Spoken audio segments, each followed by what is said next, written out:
मल्हारनगर चिखलेबागचे लोकप्रिय आणि कार्यसम्राट नगरसेवक शरद समय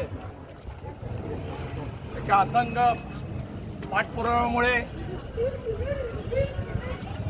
कल्याणचे लोकप्रिय आणि कार्यसम्राट आमदार विश्वनाथ भोयर यांच्या निधीमधून मल्हारनगर आणि चिखलेबाग परिसरामध्ये 30 लाख रुपयाचा निधी मल्हारनगरची पायवाटा आणि चिखलेबाग येथील भोयारी गटार यासाठी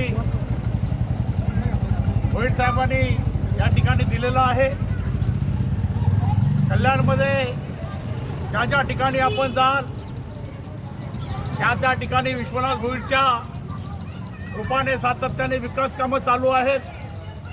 अनेक प्रभागामध्ये विकासासाठी कोट्याने कोटी रुपये विश्वनाथ भोईर यांनी देऊन प्रभाग हा सातत्याने स्वच्छ कसा राहील याची नेहमीच लोकांमध्ये चर्चा राहिलेली आहे आणि त्यामुळे आज मल्हारनगर परिसरामध्ये सुद्धा शहर समाजाच्या रूपाने सातत्याने या ठिकाणी विकास कामं होत आहेत।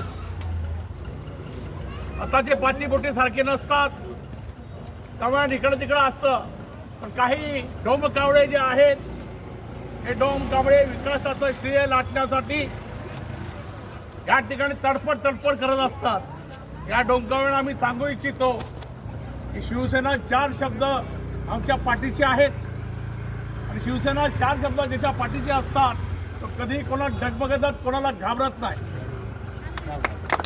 त्यामुळे विकास करायचं जे धैर्य असतं बाळासाहेब ठाकरे यांनी आम्हाला 1966 साली शिवसेना स्थापन केली त्यापासून शिवसैनिकांना दिलेले आहे। त्यामुळे समाजकारण आणि राजकारणामध्ये जी गफलत आहे त्या शिवसेना प्रमुखांनी आम्हाला सांगितलं 80% समाजकारण करा आणि समाजकारणाच्या मध्ये आम्ही कधी राजकारण आणलेलं नाहीये।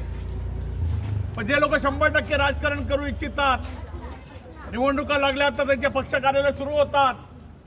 आमचे कार्यालय सतत चालू असतात, 24 तास दिवसातून सतत सुरू असतात।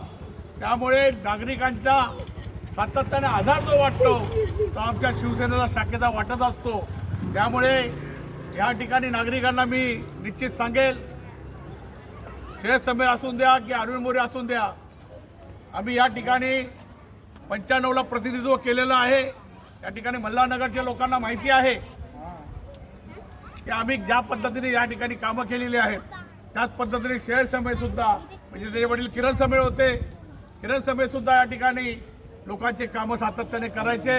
मग शरद समय आले, शरद समय कामं करतायत, बाकींचं कोणाचं काम नाही विकास करण्याचं। विकास हे रक्तात असावा लागतो आणि हा रक्तात आमच्या विकास बाळासाहेबांमुळे आमच्या रक्तामध्ये सातत्याने भिडलेला आहे। त्यामुळे विकासाशिवाय आम्ही जिवंत राहू शकत नाही, हे आमचं अमृत आहे। आम्ही जर विकास केलो नाही आणि घरी बसून राहिलो तर आम्ही जास्त वेळ जगू शकत नाही। म्हणून विकासाच्या रूपाने आम्ही जिवंत आपल्यासमोर आहोत आणि सातत्याने विकास करत राहू अशी ग्वाही नाही तर आपल्याला वचन देतो। आणि या ठिकाणी आज हे उद्घाटन या ठिकाणी पार पडलं असं शरद समय आणि सर्व आमच्या कार्यकर्त्यांना मी जाहीर करतो। जय हिंद, जय महाराष्ट्र।